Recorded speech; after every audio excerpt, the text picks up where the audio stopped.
السلام علیکم ورحمۃ اللہ وبرکاتہ۔ کالا جادو کرنے والی عورت کی عبرتناک موت۔ بحیثیت ڈاکٹر میری پیشہ ورانہ زندگی میں سب سے عبرتناک موت میری اس مریضہ کو آ رہی تھی اور اسے دیکھ کر مجھ سمیت سارا عملہ اللہ سے اپنے گناہوں کی معافی مانگ رہا تھا۔ مریضہ کا نام سمرا تھا۔ سمرا کو فالج کا اٹیک ہوا تھا۔ فالج کے اٹیک کی وجہ سے سمرا کا دل سکڑتا جا رہا تھا۔ بطور ڈاکٹر میں جانتا تھا سمرا کا بچنا اب ناممکن ہے، لہٰذا میں نے اپنی مریضہ کے بیٹے مسعود کو بتا دیا تھا کہ آپ کی والدہ کے پاس فقط ایک ہفتہ ہے، میں ادویات لکھ کر دے دیتا ہوں، آپ انہیں گھر لے جائیں، جب تکلیف ہو تو دوا کھلا دیں۔ میری بات ابھی مکمل بھی نہ ہوئی تھی کہ مسعود کی بیوی بول اٹھی کہ نہیں، سمرا کو گھر نہیں لے جا سکتے۔ سمرا جب تکلیف کی شدت کی وجہ سے آہ بکا کرتی ہے تو میری نیند خراب ہو جاتی ہے اور بچے بھی ڈر جاتے ہیں۔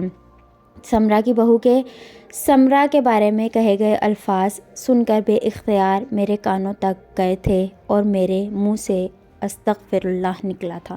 میں مسعود کی طرف دیکھا جو سر جھکائے بے بس کھڑا تھا، جیسے بیوی کے فیصلے کی تائید کرنے کے لیے ہمت جمع کر رہا ہو، اور جب مسعود مخاطب ہوا تو اس نے اپنی ماں کے لیے الفاظ میں اپنی بیوی سے بھی کم ہمدردی جتائی اور کہا کہ جب میری ماں مر جائے تو مجھے کال کر دینا، میں ایدھی والوں سے کہوں گا وہ لاش وصول کر لیں گے، جبکہ آپ کی فیس آپ کو کل مل جائے گی۔ اور پھر واقعی کل ایک بلینک چیک میری میز پر تھا۔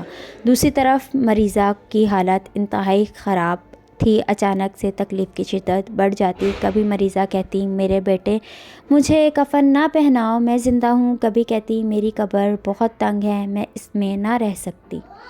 کبھی مریضہ کو لگتا کہ بڑا سانپ مریضہ کو ڈسنے لگا ہے۔ مریضہ کی حالت اور باتیں سن کر مریضہ کے سر پر بیٹھی اٹینڈنٹ خوفزدہ ہو کر بھاگ جاتی۔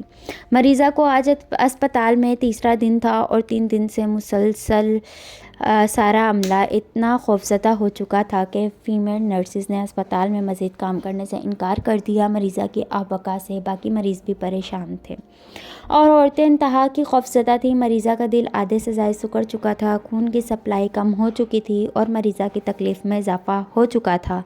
مقام حیرت تھا کہ پھر کبھی مریضہ کا بیٹا اور بہو اسپتال نہیں آئے تھے۔ اب مریضہ کا آخری وقت قریب تھا۔ میں نے مریضہ کے کمرے میں تعینات نرس کو قرآن پاک پڑھنے اور باوضو رہنے کی تلقین کر رکھی تھی۔ میں میڈیکل علاج معالجے کے ساتھ روحانی علاج معالجہ کا بھی قائل ہوں۔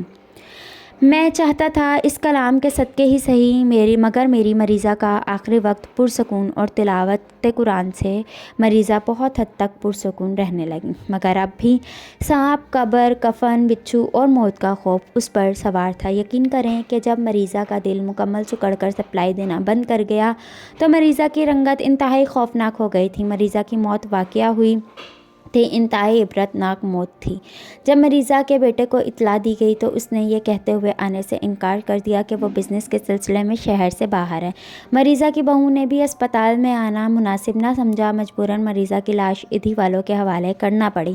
یقین کریں مریضہ کی جب آخری سانسیں چل رہی تھیں تب بھی مریضہ کے جسم سے وہ سیدھا لاش جیسا تعفن اٹھ رہا تھا۔ مریضہ کی موت کے بعد میں تحقیق کی تو پتہ چلا کہ مریضہ کالا جادو کروا کر لوگوں کو اذیت سے دوچار رکھتی تھیں، بلکہ مریضہ نے کالے جادو کے ذریعے کئی لوگوں کو اپاہج بھی کیا تھا۔